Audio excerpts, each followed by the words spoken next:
Hello, this is Father Ken Lau and welcome to the new episode of Nuggets for the Soul. Last July 22, there was a Eucharistic miracle that happened in Guadalajara, Mexico, where the Blessed Sacrament there inside the monstrance just started beating. And that is the beating heart of Jesus. And another Eucharistic miracle that happened in Buenos Aires in Argentina in 1996 confirms that that beating heart of Jesus. So this happened on August 18, 1996 at 7 p.m. Father Alejandro Pezet was celebrating Mass. He was about to finish distributing Holy Communion when a woman came to tell him that she had found the hose that someone had thrown away at the back of the church. So the priest went to take a look and saw the hose. It was in poor condition and soiled. Because he could not consume it, he put it in a small bowl filled with water and then placed it in a tabernacle of the chapel of the Blessed Sacrament. On August 26, he opened the tabernacle and to his great amazement, he saw that the hose had become a kind of a bloody substance. He then reported this to Archbishop Jorge Bergoglio, who's our present Pope right now, as a professional photographer to take photographs. So these photographs taken on September 6 clearly showed that the hose, which had become a fragment of bleeding flesh, had significantly increased in years. For several years, the hose remained at the tabernacle and the entire matter remained a secret. Because the hose was not undergoing any kind of visible decomposition, Bishop Bergoglio decided to have it scientifically analyzed. So on October 5, 1999, Dr. Castanon took a sample of the bloody fragment and sent it to New York to be analyzed. He decided not to tell the team of scientists where the fragment came from so that he would not influence the result of the examination. So the famous cardiologist and forensic pathologist Dr. Frederick Zugiba analyzed the substance, concluded that that was actual flesh and blood containing human DNA. He stated that the analyzed material is a fragment of the heart muscle which is found in the wall of the left ventricle that sends the blood through the entire body.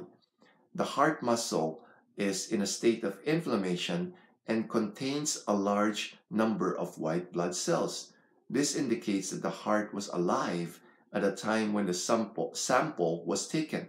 He also stated that the heart had been subjected to intense stress as if its owner had been severely beaten on the chest.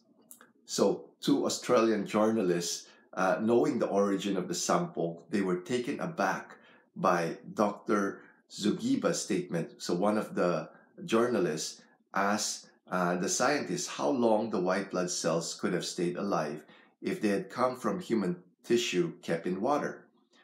Dr. Zugiba told him that they would have ceased to exist after a few minutes.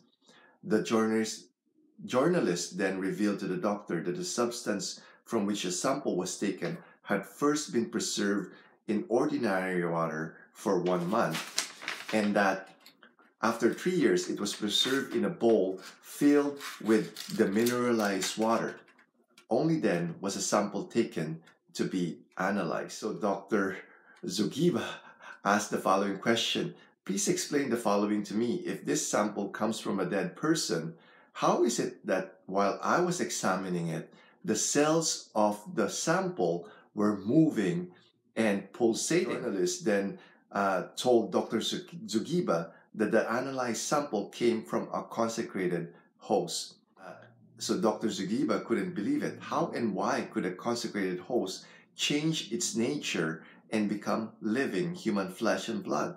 This will remain an inexplicable mystery for science, a mystery completely beyond its competence. So Dr. Ricardo Castanon arranged for the laboratory reports written after the Buenos Aires miracle to be compared to the reports that were written after the Lanciano miracle. So there was a Eucharistic miracle that happened in Lanciano.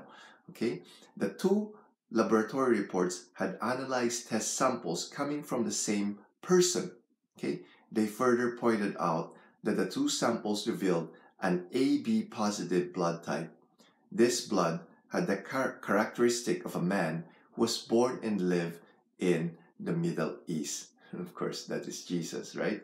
So here we could see that God wants us to be aware that He is truly present in the mystery of the Eucharist, and Jesus wishes to awaken in us a living faith in His real presence in the Eucharist, real and not symbolic. So I hope we grow in our devotion to Jesus in the Blessed Sacrament and also do frequent Eucharistic adoration.